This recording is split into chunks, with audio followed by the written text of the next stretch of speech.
Բարի երեկո, ժամը 20-ն է, Ազատության ուղիղ եթերում լրատվական կենտրոնն է, նախ օրվա թեմաները։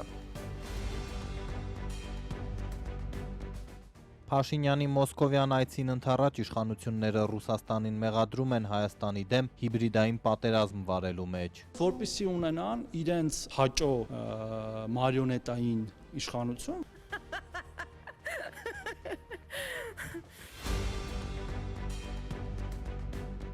Պատիվ ունեմ խմբակցությունը միանում է Փաշինյանին իմպիչմենտ հայտնելու նախաձեռնությանը։ Վարչապետի թեկնածու չունեն, պատրաստ են քվեարկել Քոչարյանի օգտին։ Այո, մենք նրան կմիանանք։ Ինչու է Գյումրու ավականու ընդդիմադիր անդամը լքում խմբակցությունը եւ արդյոք միանալու է քաղաքացիական պայմանագրին։ ՔՊ-ն չի մարսում Գյումրիում եղածը։ Ես այդ մարդուն չեմ ճանաչում։ Ես որևէ վիրավորական բան չեմ ասել։ Իշխանությունը մերժեց լրագրողին վիրավորելու համար քննել Անդրանիկ Քոչարյանի վարքը։ Կողմ 28 դեմ 47 ձեռնպահ 1 որոշումը չի ընդունվել։ Կոալիցիոն թեկնածու Ֆրիդրիխ Մերցը երկրորդ փուլով ընտրվեց Գերմանիայի կանցլեր։ Und ich nehme die Wahl an.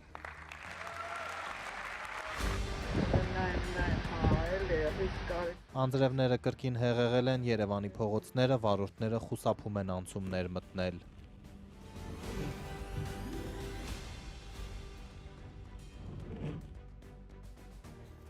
Եվ այսպես, եթե արտառոց բան չպատահի, ինչպես տարեվերջին, երբ վարչապետը քովիդով վարակվեց ու չմեկնեց Սանկտ Պետերբուրգ, ապա մայիսի 9-ին Նիկոլ Փաշինյանը Կարմիր հրապարակում կդիտի հաղթանակի շքերթը Պուտինի, Լուկաշենկոյի ու մի քանի այլ առաջնորդների հետ։ Վարչապետի օդանավը դեռ չի ուղևորվել Մոսկվա, բարձրաստիճան պաշտոնյաները մեկը մյուսի հետևից 2 օր է մեղադրանքներ են ուղղում Ռուսաստանի հասցեին, թե փորձում են Հայաստանում իշխանափոխություն անել։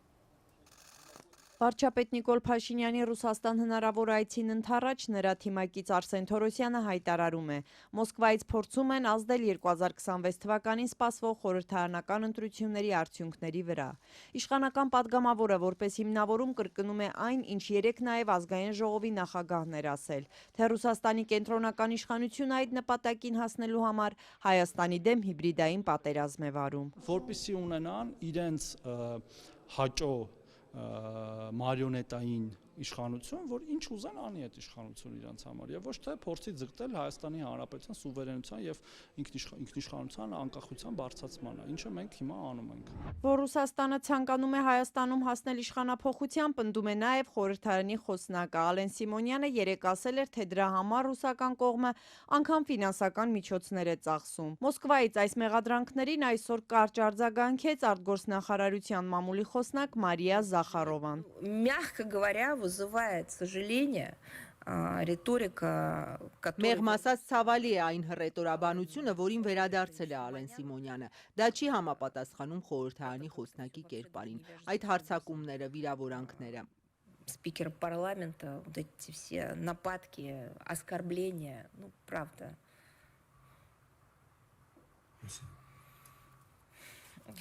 Это я как пресс-секретарша говорю.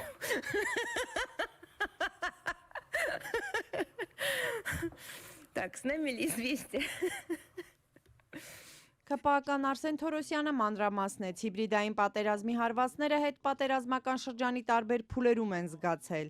Ասաց կիրառվող գործիքները տնտեսականից մինչև տեղեկատվական բնույթի են։ Մի օր չգիտեմ, մի ապրանքի մեջ մի բան են գտնում, ասում են չի համապատասխանում մեր երկրի պահանջներին, դա էլ է հիբրիդային գործիք, տեղեկատվականն էլ է հիբրիդային գործիք, չգիտեմ, ինչ որ մարդկանց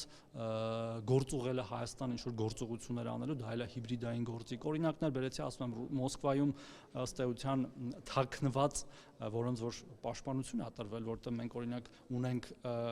հետախուզում, որին պատասխան չի տրվում, այդ ինչ է նշանակում, որ իրանք պաշտպանում են այդ մարդկանց։ Հիմա բազմաթիվ Հայաստանում հետախուզվող մարդիկ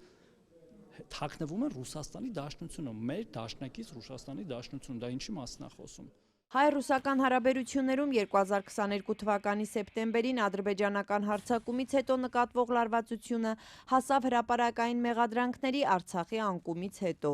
երբ ռուս խաղաղապահների ներկայությամբ հայաթափվեց Լեռնային Ղարաբաղը։ Երևանը Մոսկվային մեղադրեց անգործության համար, իսկ Մոսկվայից հակադարձեցին տեղի ունեցածը Նիկոլ Փաշինյանի Ղարաբաղն Ադրբեջանի կազմում ճանաչելու որոշման հետևանք է։ Հայ-ռուսական հարաբերություններում առանց այդել արկա լարվածությունն առավել սրվեց, երբ խորհրդարանի իշխող մեծամասնությունը ընդունեց Եվրամիության անդամակցության մեկնարկի մասին օրինագիծը, որը ըստ էության կապ չունի անդամակցության բուն գործընթացի հետ։ Շաբաթավերջին Հայաստանի իշխանության այս որոշմանը 168-ին տված հարցազրույցում անդրադարձել էր Հայաստանում Ռուսաստանի դեսպան Սերգեյ Կոպիրկինը, պնդելով, թե ԵՄ-ից փորձում են ոչնչացնել Երևանի եւ Մոսկվայի դաշնակցային կապը։ Հայաստանը որպես ինքնիշխան երկիր անկասկած ունի բոլոր իրավունքները զարգացնելու հարաբերություններում հետ ցանկանում է։ Դրա հետ մեկտեղ մենք ողջամտորեն ակնկալում ենք, որ մեր հայ դաշնակիցները թույլ չեն տա արևմուտքում գտնվող ռուսատիաց ուժերին օգտագործել իրենց հրաշալի երկիրը տարածաշրջանում Ռուսաստանի հետ առճակատման երկրորդ ճակատ բացելու համար, ինչպես նաև չեն խաթարի իրենց մասնակցությունը եվրասիական ինտեգրման դինամիկ զարգացող գործընթացներին։ ՔՊԱ-ական Արսեն Թորոսյանի գնահատմամբ սա Հայաստանին ուղղված սպառնալիք է։ Սա շանտաժ է ակնհայտորեն, մոտավորապես եթե բացենք հետևյալն է, չփորձվեք հանկարծ արևմուտքի ուժերի հետ, ուժերի չէ, արևմտյան այդ ուժեր իրանք են ասում, արևմտյան պետությունների հետ ավելի լավ հարաբերություններ ունենալ, ավելի ինտեգրվել, ավելի մոտենալ, որովհետև մենք կարող ենք, օրինակ, չգիտեմ, Հայաստանում տենց անկարգություններ հրահրել, կոնֆլիկտներ գեներացնել եւ այլն եւ այլն։ Չնայած այս հայտարարություններին առաջիկայում ռուս բարձրաստիճան պաշտոնյաների, արտգործնախարարի եւ Դաշնային խորհրդի նախագահի այցեր են նախատեսվում Երևան։ Մայիսի 9-ին սպասվում է նաեւ Նիկոլ Փաշինյանի այցը Մոսկվա, թեև հայկական կողմը դեռ պաշտոնապես չի հայտարարել այդ մասին։ Խոսնակը Ազատությանն ասել է, վարչապետի այցերի մասին ժամանակին տեղեկացնում են։ Իսկ ներքաղաքական գլխավոր թեման իմպիչմենտի նախաձեռնությունն է, որն առայժմ միայն ընդդիմության շարքերում է կրքեր բորբոքել։ Սերժ Սարգսյանի եւ Ռոբերտ Քոչարյանի թիմակիցները իրար են մեղադրում, թե չեք ցանկանում հեռացնել Նիկոլ Փաշինյանին։ Դրությունն այսօր փորձել է փրկել պատիվ ունեմ խմբակցությունը, տալով բոլոր պատգամավորների ստորագրությունները։ Վարչապետի սեփական թեկնածու չունեն, բայց պատրաստ են քվեարկել անգամ Քոչարյանի օգտին։ Սերժ Սարգսյանի առաջնորդած պատիվ ունեմ խմբակցությունը պատրաստ է խորհրդարանում նախաձեռնել Նիկոլ Փաշինյանին անվստահություն հայտնելու գործընթացը։ Առաջարկելով վարչապետի թեկնածուի շուրջ քննարկումներ սկսել, Հանրապետականը պատրաստ է սատարել նաև երկրորդ նախագահ Ռոբերտ Քոչարյանի թեկնածությանը։ Այո, եթե Հայաստան դաշինքը առաջարկի Ռոբերտ Քոչարյանի թեկնածությունը, մենք դրան կմիանանք։ Պատասխանելով արթուն ենք նախաձեռնության անդամ Էդգար Ղազարյանի նամակին, ընդդիմադիր պատիվ ունեմն այսօր հայտարարել է այս պահին իշխանափոխության հասնելու ամենահավանական եղանակը վարչապետին անվստահություն հայտնելու գործընթացն է։ Միաժամանակ պատիվ ունեմը նշում է, գործընթացը չբարդացնելու համար հայտարարում են, որ այս պահին չունեն վարչապետի թեկնածու եւ պատրաստ են առանց որևէ նախապայմանի քննարկել թեկնածուի հարցը ու նախաձեռնել իմպիչմենտի գործընթաց։ Սահմանադրության համաձայն վարչապետին անվստահություն հայտնելու մասին ազգային ժողովի որոշման նախագիծ կարող է ներկայացնել падգամավորների ընդհանուր թվի առնվազն 1/3-ը եւ միայն այն դեպքում, եթե որոշման նախագծով միաժամանակ առաջարկվում է նոր վարչապետի թեկնածու։ Որպեսզի այս գործընթացը բարդույթներ, ամբիցիաներ, քաղաքական նկարտումներով չբարդանա, մենք պատրաստ ենք թեկնածուի շուրջ քննարկումներին զերո ամբիցիայով, ինչպես եղել է այս 7 տարիների ընթացքում, նստել եւ նախաձեռնել այդ գործընթացը։ Մինչդեռ երկրորդ նախագահի առաջնորդած Հայաստան խմբակցությունը այս պահին վարչապետի անվստահության գործընթացը իրատեսական չի համարում։ Օրերս խմբակցությունը շեշտել էր, պատրաստ են իմպիչմենտի գործընթացի մեկնարկի համար տրամադրել իրենց 28 պատգամավորների ստորագրությունները, եթե նախաձեռնողները նախ ապահովեն անհրաժեշտ եւս 8 պատգամավորի ստորագրություն, իսկ փողոցում էլ ժողովրդական զանգված ապահովելու կարողություն ունենան։ Սերժ Սարգսյանի առաջնորդած խմբակցությունը ունի ընդամենը 6 պատգամավոր։ Վարչապետի անվստահության գործընթացը սկսելու համար անհրաժեշտ է 36 պատգամավորի ստորագրություն, իսկ որոշումն ընդունելու համար առնվազն 54 կողմ ձայն։ Հանրապետականից մինչդեռ հակադարձում են։ Ես չեմ համարում, որ հայրենիքի համար պայքարի պարագայում դու պիտի նստես ու հաշվես հավանականությունը ինչքան է հաջողության հասնելու։ Իմ մեր բոլորի տրամաբանությունը հետևյալն է։ Բոլոր գործոնները, բոլոր գործողությունները հասցնել իրենց արդյունավետության մաքսիմումի ու կպնել գործի։ Վարչապետի թեկնածուի, այդ թվում Ռոբերտ Քոչարյանի թեկնածության շուրջ քննարկումներ սկսելու պատիվ ունի մի առաջարկին Հայաստան խմբակցությունն առայժմ չի արձագանքել։ Երկրորդ նախագահ Ռոբերտ Քոչարյանի գրասենյակի ղեկավար Բագրատ Միկոյանն Ազատությանը փոխանցեց. Հայաստան դաշինքը տարածել է հայտարարություն, մնանք այդ հայտարարության շրջանակներում, մեկնաբանություն չունեմ։ Վերջին շրջանում նաև Փաշինյանին անվստահություն հայտնելու հարցի շուրջ Սերժ Սարգսյանի եւ Ռոբերտ Քոչարյանի թիմակիցների հարաբերությունները սրվել են։ Հայաստան խմբակցության պատգամավորները մեղադրում են հանրապետականներին Փաշինյանի իմպիչմենթի հարցը օգտագործելով իրենց թիրախավորելու համար։ Ավելին պնդում են, թե իմպիչմենթի գործընթաց սկսելու առաջարկով պատգամավորներին դիմաց Արթունենք նախաձեռնության անդամները Սերժ Սարգսյանի կողմնակիցներն են։ Այս գործընթացը Նիկոլ Փաշինյանին անվստահություն հայտնելու գործընթաց է։ Եթե կան ինչ-որ մարդիկ, որոնք Նիկոլ Փաշինյանին անվստահություն հայտնելու գործընթացը ընկալում են որպես իրենց դեմ գործընթացներ, ես ոչինչ այդտեղ ասել չեմ կարող։ Հանրապետականի գործադիր մարմնի անդամ Հայկ Մամիջանյանն իրենց հասցեին հնչող մեղադրանքներին ի պատասխան նաև հիշեցնում է, ի տարբերություն որոշ ուժերի, իրենք միջնորդավորված չեն գործում։ 7 տարի շարունակ Հանրապետականի եւ Սերժ Սարգսյանի դեմ այդ կեղտոտ, սուտ արշավը վարող մարդկանց զգալի հատվածը ներկայանում է որպես Ռոբերտ Քոչարյանի աջակիցներ։ Արդյոք Նիկոլ Փաշինյանի անվստահության գործընթացը նախաձեռնելու պատրաստակամության մասին հայտարարած պատիվ ունեմը ընդդիմադիր Հայաստան խմբակցությունից բացի նաև առաջիկայում սկսելու է համոզել իշխող քաղաքացիական պայմանագրի պատգամավորներին միանալ Փաշինյանի իմպիչմենտին։ Հանրապետական Հայկ Մամիջանյանը շեշտում է, այդ գործն անհրաժեշտության դեպքում նաև քաղաքացիներն են անելու։ Այդ թվում նաև պատիվ ունեմ խմբակցության պատգամավորները, մեր քաղաքացիները հարյուրներով, 100 հազարներով կշփվեն շակերտների մեջ եւ կհամոզեն ԿՊ-ական պատգամավորներին միանալ այս նախաձեռնությանը։ Տան Բաքում հրկիզվել է Երևանի ավականու ընդդիմադիր Մայր Հայաստան խմբակցության անդամ Գևորգ Ստեփանյանի մեքենան։ Նա համոզված է, որ սա քաղաքական հաշվեհարդար է, որի հեղինակները ոգևորվել են Նոր-Նորքի թաղապետի անպատիժ վարքից, որը իրեն քննադատողին տեսախցիկների առջև ծեծելուց հետո շարունակում է պաշտոնավարել։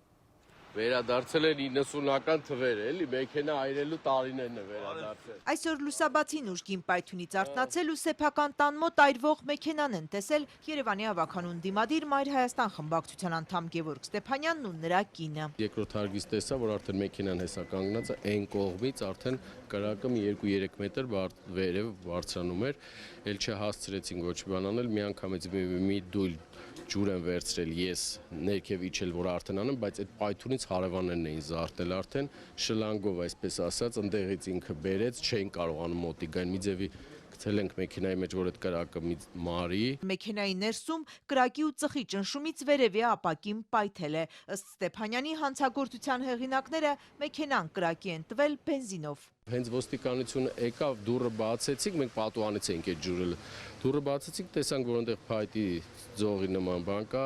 վրան փաթաթած շոր, բենզինով, իսկ այդ որ արդեն իրանք երևի շպրտել էին, մեջ բենզինել են հետը լցրել, որովհետև մեքենայի մեջ կողքը ձախ կողմը արդեն լիքը բենզին կար։ Բարեբախտաբար հրդեհը հասցրել են շուտ մարել, թե չէ աղետ էր լինելու, ասում է Ստեփանյանը։ Կրակն իր 3 մանկահասակ երեխաների ննջարանի տակ էր։ Հենց մեքենայի վրայով գազատար խողովակ է անցնում։ Դրանից բացի հրկիզված մեքենան էլեկտրական էր, կրակը բարեբախտաբար մարդկոցներին չի հասել։ Բառեր չեմ գտնում ասելու համար։ Մարդիկ իրենց համար ապրում են, փոքր երեխաներ ունեն, երբեք ոչ մեկի հետ կոնֆլիկտի մեջ չեն մտել։ Շենգավիթի այս փողոցում ավականու անդամի հարևաններն էլ են տարակուսած ու անհանգստացած։ Ով կամ ովքեր են հրկիզել ընդդիմադրի ընտանիքին պատկանող մեքենան, հոնդան գրանցված է հենց Գևորգ Ստեփանյանի անունով, վարում էր կինը։ Սա քաղաքական հաշվեհարդար է, ուրիշ ոչինչ։ Ստեփանյանը պնդում է տարիներ շարունակ մեքենան կայանել է նույն վայրում, իր տունը ոչ ճաղավանդակ ունի, ոչ տեսախցիկ։ Հայաստանում ասում է ինձնից նեղացած մարդ չկա, որ գա մեքենան վառի։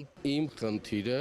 այս իշխանություններն են, ՔՊ-ն եւ հանրապետությունը։ Իրենց մենակ հետաքրքիր է իրենց սեփական գրպանները լցնելու։ Երևանը պետք է ազատենք ՔՊ-ից ու Երևանում պետք են արտահերթ նոր ընտրություններ։ Գևորգ Ստեփանյանը սոցցանցի իր էջում պարբերաբար անդրադառնում է երևանյան խնդիրներին կանաչապատումից մինչև ասֆալտապատում ու տրանսպորտային ռեֆորմ։ Նկարում է Շենգավիթի փոսերը պնդում, փողը դուրս են գրել, ասֆալտը չկա։ Ավականու անդամը վստահ է հրկիզման պատվիրատուներին այս ամենը դուր չի գալիս։ Անցան կարմիր գծերը եկան հասան տուն արդեն, մտան տուն։ Արդեն երեխաներին են ահաբեկում, իսկ իմ երեխաները 3 անչափահաս երեխաների ահաբեկվել է, կնոջս ահաբեկվել է, ոչ մեկին չի ներվելու, ոչ մեկին, ով ուզում է լինի։ Ժողովրդի լեզվով ասած 100 պորտ են կողմել պատասխան են տալու։ Քաղաքական ու քաղաքային գործունեությունը պետք է տարանջատել։ Երևանի ավականու քաղաքացիական պայմանագիր խմբակցության անդամ Լևոն Լևոնյանը անընդունելի է համարում քաղաքական ձևակերպումը։ Եթե ասեին օրինակ քաղաքական հաշվեհարդար նմանատիպ ինչ-որ դեպք պատահեր Ռոբերտ Քոչարյանի, Լևոն Քոչյանի, լավ գուցե Էդգար Ղազարյանի հետ, ես կասեի, որ դա քաղաքական ինչ-որ միտում կամ մոտիվ ունի, որովհետև մարդիկ զբաղվում են քաղաքականությամբ եւ հստակ ինչ-որ գիծ ունեն քաղաքական, միութենական հանրապետության մասով են ինչ-որ գիծ ստանում, քաղաքականություններ են մշակում, բայց քաղաքային գործընթացները եւ պրոցեսները տանել եւ քաղաքական դաշտում ներկայացնել, կարծում եմ դա առնվազն անընդունելի է։ Ինչ հաշվեհարդարին է վերաբերում, դա մեր ձեռագիրը չէ, պնդում է քաղաքացիական պայմանագրի ներկայացուցիչը։ Քաղաքական հաշվեհարդարների դարաշրջանը դա Ռոբերտ Քոչյանի նախագահության տարիներին բնորոշ դարաշրջանն է եւ մեղադրել ԿՊ-ին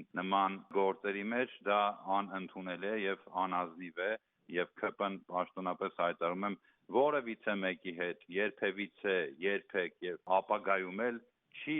դիմում նման ձեռագրի։ Ավականու իշխանական խմբակցության ղեկավար Արմեն Գալջյանը առավոտյան, երբ ընդդիմադրի մեքենայի հրկիզման մասին հայտնի դարձավ, սոցցանցի իր էջում դատապարտեց հրկիզման դեպքը, գրեց. քաղաքական տարաձայնություններից անկախ նման արարքներն անթույլատրելի են եւ պետք է դառնան մանրակրկիտ ու օբյեկտիվ քննության առարկա։ Այդ ամբողջը պայմանավորված է համոզմունք ունեմ Գևորգի քաղաքական գործունեությամբ։ Մայր Հայաստան խմբակցությունից Մեսրոպ Մանուկյանը կասկած չունի այս ամենը կապ ունի Ստեփանյանի քաղաքական գործունեության հետ եւ հետևանքի այն բանի, որ օրինակ Նոր-Նորքի թաղապետը մարդ է ծեծում ու շարունակում պաշտոնավարել։ Ըստ նրա անպատժելիությունից էլ ծնվում է հաջորդ հանցագործությունը։ Մեքենայի հրկիզման դեպքի առթիվ քրեական գործ է հարուցվել, գույքը ոչնչացնելու կամ վնասելու հոդվածով։ Կասկածյալներ առայժմ չկան, տեղեկացանք քննչական կոմիտեից։ Գևորգ Ստեփանյանը հայտարարում է այս միջադեպից հետո ավելի եռանդով է գնալու իր ձևակերպմամբ իշխանական թալանի հետքերով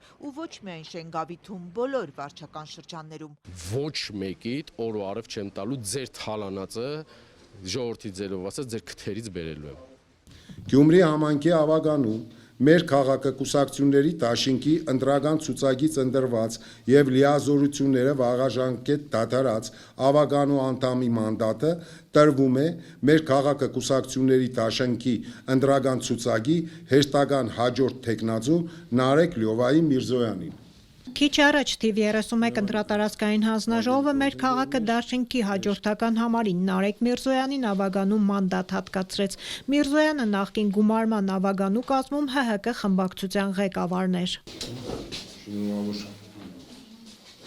Իսկ ընդդիմության այս մեկ մանդատի շուրջ առավոտվանից կրքեր էին բորբոքվել։ Մեր քաղաքը խմբակցությունից Կարեն Բադալյանի լիազորությունները դադարեցնելու դիմումից հետո ընդդիմությունն իշխանությանը ընդհուպ մանդատագողության մեջ մեղադրեց։ Կարեն Բադալյանն իր դիմումը ներկայացրել էր քաղաքապետին, որն էլ արձանագրություն էր կազմել ու ուղարկել ընտրատարածքային հանձնաժողով։ Բայց 2 օր անց Բադալյանը նոր դիմում էր ուղարկել, այս անգամ էլեկտրոնային տարբերակով, որ փոշմանել է ու ավագանու մանդատից չի հրաժարվում, բայց դա էլ վերջին դիմումը չի եղել։ Ազատությանը հայտնել էր քաղաքապետի օգնական Կարեն Մալխասյանը։ Դրանից հետո նորից դիմում է ներկայացրել 2 րոպե հետո էլեկտրոնային եղանակով, որ էլի է փոշմանել, ուզում է լինել անկախ ավականին։ Շատ բարի, իր իրավունքն է, իր կամքն է, ինչ ուզում է, թող ինքը որոշի։ Տիմ օրենքով համայնքի ղեկավարը 7 աշխատանքային օրվա ընթացքում կարող էր արձանագրությունը կազմել ու ընտրատարածքային ներկայացնել, այնինչ Վարդան Ղուկասյանը դիմումի հաջորդ օրն արդեն արձանագրությունը կազմել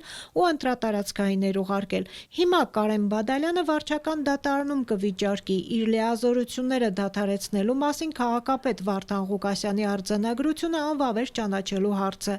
Եթե դատարանը բավարարի հայցը, ստացվում է այսօր տրամադրված մանդատը պետք է հետ վերցվի, հետաքրքրվեցինք թիվ 31 ընտրատարածքային հանձնաժողովի նախագահ Տիգրան Ղազարյանից։ Վիճարկվում է Գյումրի համայնքի ղեկավարի այդ արձանագրությունը, որի հիման վրա մենք տվեցինք մանդատ։ Հիմի մեր արձանագրության հիմքը դա է։ Հիմի եթե դա վիճարկվի, չեղարկվի, դուրս կգա, որ մեր արձանագրության հիմքը չկա։ Հետևությունները թողնում եմ ձեզ, որտեղ վեսելի ասում եմ, ես իրավաբան չեմ կարող ասեմ, ինչ կարող է տեղի ունենալ։ Կարեն Բադալյանի հետ կապ հաստատել չհաջողվեց, նրան անգամ իր թիմակիցները չեն կարողանում գտնել ու մինչ վերջինս լուր է քաղաքական դաշտում այս մեկ մանդատի շուրջ սկանդալ է ծագել։ Մեր քաղաքը դաշինքի ղեկավար Մարտուն Գրիգորյանը պնդում էր Բադալյանի հետ քննարկել է մանդատից հրաժարվելու հարցը, ընդունել է հիմնավորումը, բայց դրանից հետո այլևս նրա հետ կապ հաստատել չի կարողացել, հասկանալու, թե ինչ է կատարվում իր թիմակցի հետ։ Գրիգորյանը չբացառեց, որ ԿՊ-ի մատն է խառը։ ԿՊ-ն չի հանգստացել, չի հանդարտվել, չի մարսում Գյումրիում եղածը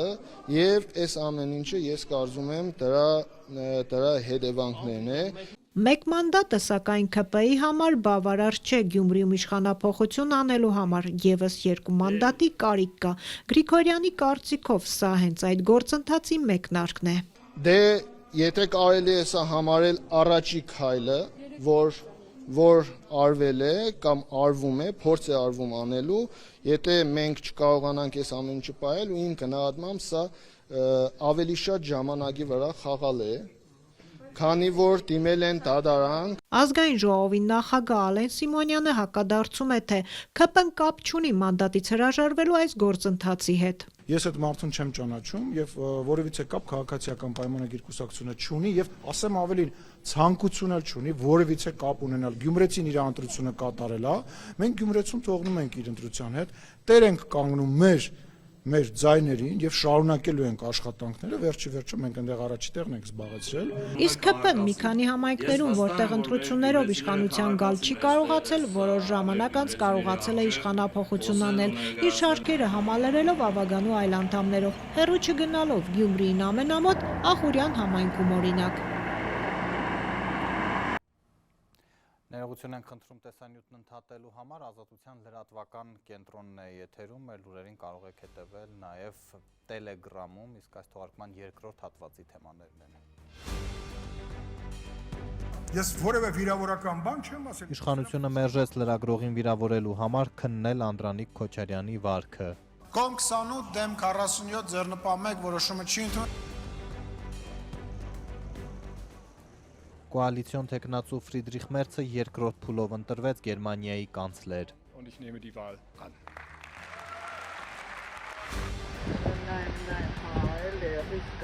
Անձրևները կրկին հեղեղել են Երևանի փողոցները, վարորդները խուսափում են անցումներ մտնել։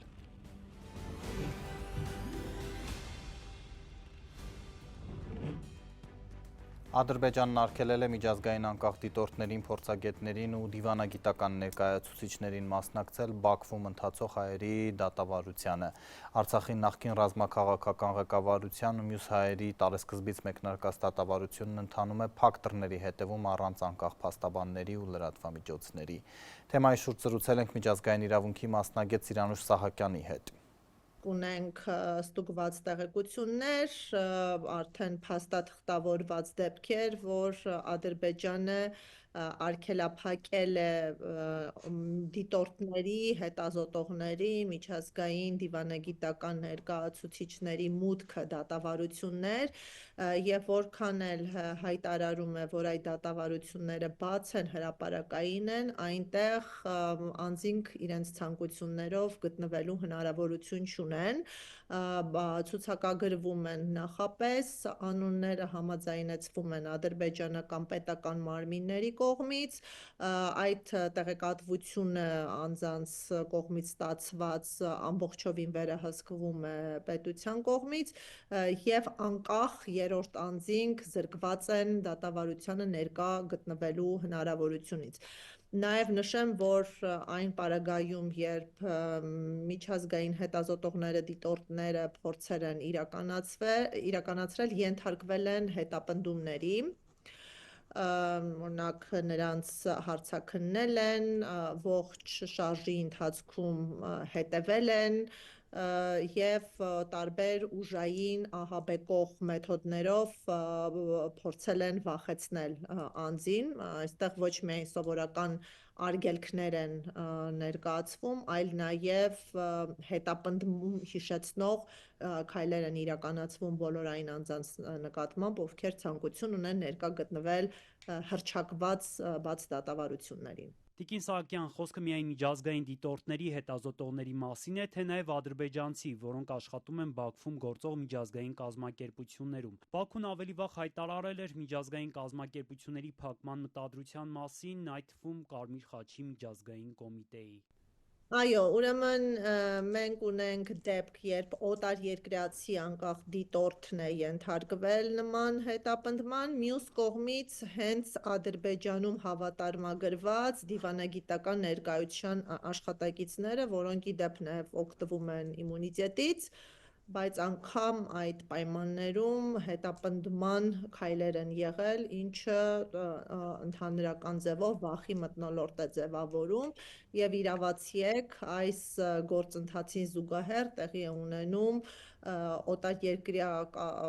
կազմակերպությունների Ադրբեջանից վտարելու գործընթաց, Ադրբեջանը մեկուսացնում է միջազգային բոլորային կառույցներին, որոնք կարող են փաստաթղթավորել մարդու իրավունքների խախտումներ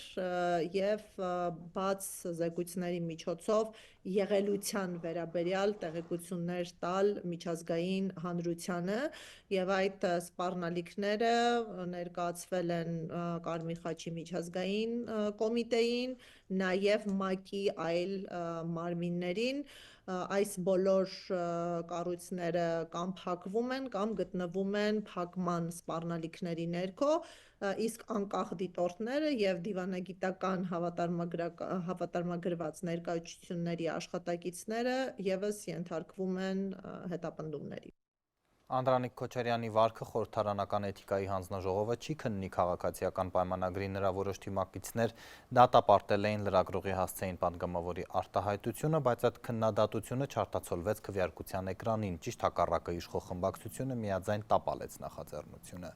Լրագրողներ առանց սահմանների կազմակերպությունն օրերս թեև մամուլի ազատության առաջընթաց էր գրանցել Հայաստանում, միաժամանակ փաստել էր, որ ատելության խոսքը աննախադեպ մակարդակի է հասել։ Կողմ 28 դեմ 47 ձեռնպահ 1 որոշումը չի ընդունվել։ Իշխանական խմբակցության ջանքերով չի ստեղծվի էթիկայի ժամանակավոր հանձնաժողով։ Քննելու լրագրող Ռիփսի Մեջեբեջյանի նկատմամբ Պաշտպանության հանձնաժողովը ղեկավարող Անդրանիկ Քոչարյանի վարքագիծը։ Բռնությունը, ատելությունը եւ անհանդուրժողականությունը խրախուսվում է բարձրագույն իշխանության կողմից։ Ընդդիմադիրների նախաձեռնությունը իշխանությունը նախ պետաիրավական հանձնաժողովում մերժեց։ Պատիվ ունեմն ու Հայաստանը որոշեցին օգտվել կանոնակարգով ընձեռած հնարավորությունից եւ որպես արտահերթ հարց բերել ազգային ժողովի դահլիճ։ Լրագրողներն էին ընդդիմությանը դիմել հանձնաժողով ստեղծելու համար։ Դուք միշտ ինձ խանգարում եք, այնտեղ կանգնեք։ Դուք Եթե թե ես կգնամ, չեմ պատասխանի ձեր գործընկերներին։ Այդպես, որտեղ ես առաջնորդվում եմ հոգևորականի այն առաջարկին, որ ձեզ արեց։ Մաքրեք ձեր շրթունքները։ Ընդդիմադիր պատիվ ունեմի падգամավոր Թագուհի Թովմասյանը հիշեցրեց, լրագրողի մասնագիտական գործունեությունը խոչընդոտելը արգելվում է օրենքով։ Անդրանիկ Քոչարյանը լրագրող Ռիփսի Մեջեբեջյանի նկատմամբ ցուցաբերել է ակնհայտ անհարգալից վերաբերմունք։ Անդրանիկ Քոչարյանը իր հարցով քննարկմանը նախընտրեց հետևել նիստերի դահլիճում բարձր տրամադրությամբ։ Տեսախցիկները ֆիքսել են նրա դեմքի ժպիտը։ Այսօրվա քննարկումը լրագրողների բողոքի ակցիայով ուղեկցվեց։ Նիստերի դահլիճի մուտքի մոտ նաև ամոթ պաստառներ կախված։ Միջադեպից 1.5 ամիս է անցել լրագրողները Քոչարյանից դեռ ներողություն էին ակնկալում։ Անդրանիկ Քոչարյանը, ինչպես նախկինում, այսօրվա ելույթում էլ ներողություն չխնդրեց։ Ես կրկնել եմ հայտնի հոգևորականի բառերը, որը շատ ավելի կոշտ է ասել, բերանդ լվա։ Ես որևէ վիրավորական բան չեմ ասել, ես ասել եմ խոսքի մաքրության մասին։ Հարցը ներկայացնող պատիվ ունեմից Թագուհի Թովմասյանը Անդրանիկ Քոչարյանի պարզաբանումը մանիպուլյացիա է որակում։ Սրբազան շարժման առաջնորդներից ընդդիմադիր Գառնիկ Դանիելյանն էլ որոշեց անդրադառնալ Անդրանիկ Քոչարյանի հայտարարությանը։ Բագրատ Սրբազանը մի քանի անգամ ներողություն է խնդրել դրա համար, եթե լրագրողը վիրավորվել է։ Բայց այդտեղ խնդիրը գիտեք ինչ, ամեն ինչի մասին խոսում եք, բացի ներողություն խնդրելուց։ Նույնն է, ոնց որ մի քանի օր առաջ նոր չի թաղապետարանում, ասում են բռնություններ չկան եւ այլ, բլոգերին ձեր կոալիցիոն գործընկերը 10-20 հոգով դաժան ծեծի են ենթարկում, հետո այդ բլոգերը հայտնվում է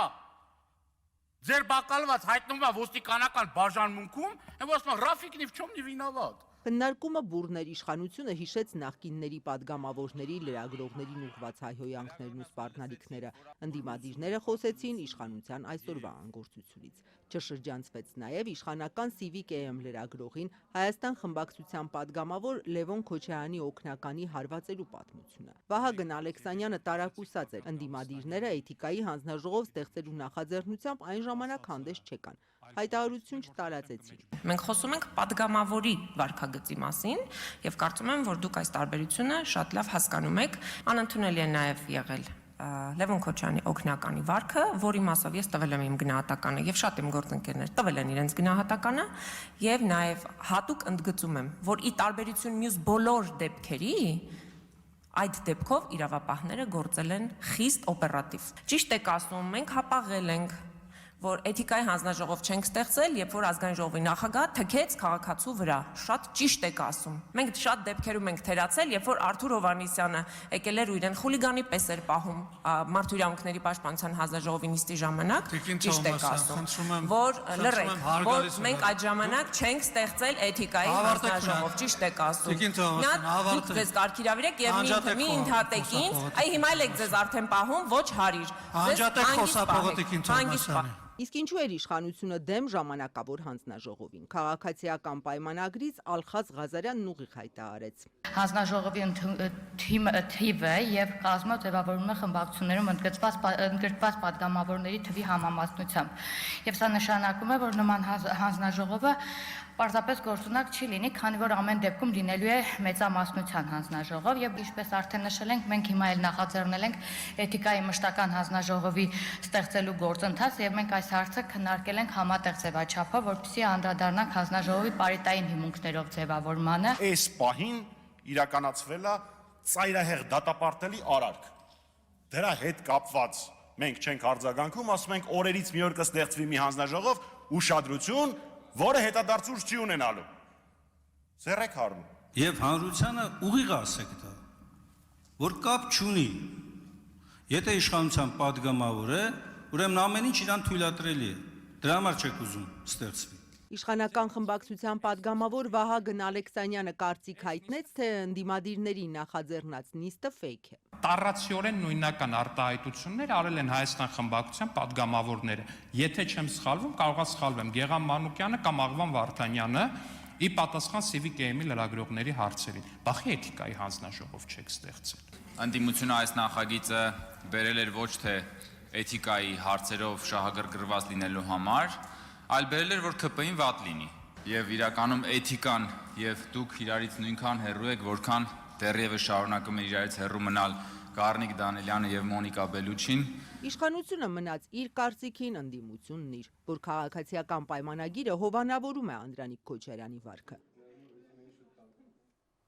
Անձրևներից կրկին հեղեղված են Երևանի փողոցները, անցումները, սա նորություն չէ, տեղումներն էլ ըստ մասնագետների առաջիկա տարիներին ավելի հաճախ են դառնալու։ Քաղաքային իշխանություններն ու Վեոլիա ջուրը պատասխանատվությունը միմյանց վրա են դնում։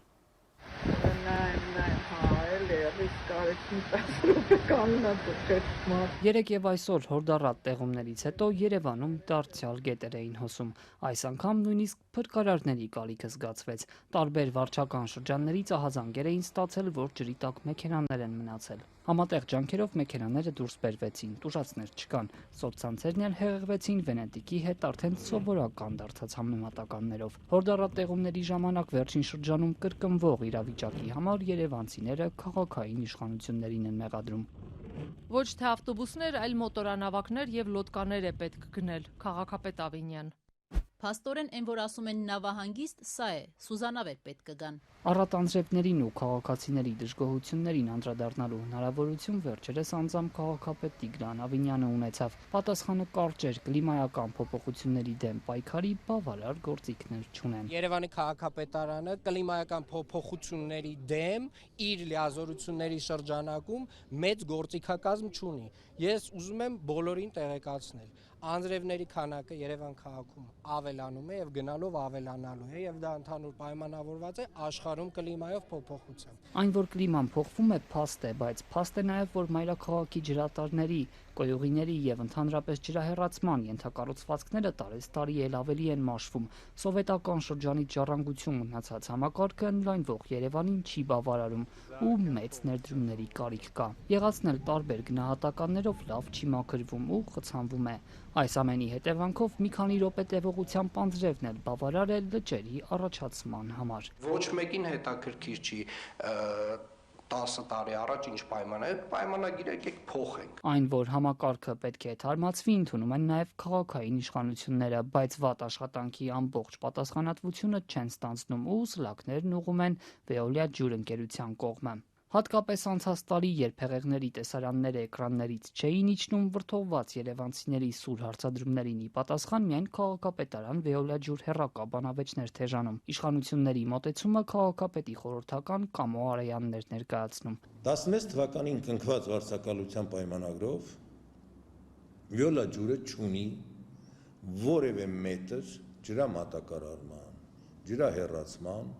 նոր ցանցի ընդլայնման պարտավորություն։ Երևանի մակերևութային ջրերի հեռացման ամբողջ համակարգը մինչ 2031 թվականը Veolia-ին է հանձնված։ Տարեստարի ընդլայնվող քաղաքի տարբեր հատվածներում, սակայն հեղեղատարներ ընդհանրապես չկան ու փաստացի ոչ ոք պարտավորություն չի ստանձնում այդ հատվածների համար։ Անցած ամռանն ընկերությունն իրենց նկատմամբ դժգոհությունն անարդարացի որակելով հայտարարեց, իրենք սպասարկում են միայն այն, ինչն ամրագրված է կառավարության հետ կնքած պայմանագրում, ընդգծելով, որ Երևանում հսկայական աշխատանքների կարիք կա, ինչը սակայն պայմանագրով նախատեսված չէ։ 2016-ի պայմանագրով Veolia-ն պարտավորություն է ստանձնել 15 տարվա ընթացքում ընդհանուր 45 միլիարդ դրամի պարտադիր կապիտալ աշխատանքներ կատարել ամբողջ Հայաստանում։ Ընկերությունը պնդում է, թե Հայաստանի այլ բնակավայրերում հարցերն ավելի սուր են եւ չեն կարող միայն Երևանի վրա կենտրոնանալ։ Իսկ թե որքան գումար է պետք մայրաքաղաքում այս խնդիրները լուծելու համար, պաշտոնյաները նույնիսկ մոտավոր թվեր չեն հայտնում։ Քաղաքապետարանի հաշվարկով կոյուղի չունեցող վայրերում նման ցանց անցկացնելը միայն մոտ 10 միլիարդ դրամ կարժենա։ Սա սակայն անհրաժեշտ աշխատանքների մի փոքր մասն է։ Ստեղծենք առավել քան ներդրումային հնարավորություններ տվող դրույթներ, որովհետև Veolia ջուրը ինքն էլ ունենա պարտավորություն ընդլայնման լայ ծավալներ անել։ Համատարած բողոքի ֆոնին 1 տարի առաջ քաղաքապետարանը Veolia-ի հետ պայմանագիրը վերանայելու առաջարկ ներկայացրեց կառավարությանը։ Քննարկումներ սկսվեցին, բայց բողոքի ալիքը թուլացավ ու զուգահեռ դադարեցին նաև այս քննարկումների վերաբերյալ նորությունները։ Եվ միջազգային լրահոսից կոալիցիոն դաշինքի տեխնացու Ֆրիդրիխ Մերցը այսօր երկրորդ փորձից ընտրվեց Գերմանիայի կանցլեր։ 69-ամյա Մերցի պահպանողական դաշինքը փետրվարյան ընտրություններում հաղթեց հավաքելով ձայների 28.5%-ը ու ստիպված եղավ կոալիցիա կազմել։ Արդեն վաղը նոր կանցլերը մեկնելու է Ֆրանսիա Էմանուել Մակրոնի հետ հանդիպման։ Մայիսի 9-ին առաջարկված հրադադարից 2 օր առաջ Ռուսաստանն ու Ուկրաինան շարունակում են օդային ինտենսիվ հարվածներ հասցնել միմյանց։ Կիևն անընդմեջ անօդաչուներ է ուղարկում Մոսկվա եւ ռուսական այլ քաղաքներ, հարձակումների հետևանքով մի քանի ժամով փակվել են մայրաքաղաքի եւ առնվազն 5 այլ քաղաքների օդանավակայաններ։ Ի պատասխան ռուսական կողմն այսօր անօդաչուներով հարվածներ է հասցրել ուկրաինական մի շարք բնակավայրերի, այդ թվում Խարկովին, այրվել է շուկայի մեծ մասը, կա մեկսո մի քանի վիրավոր։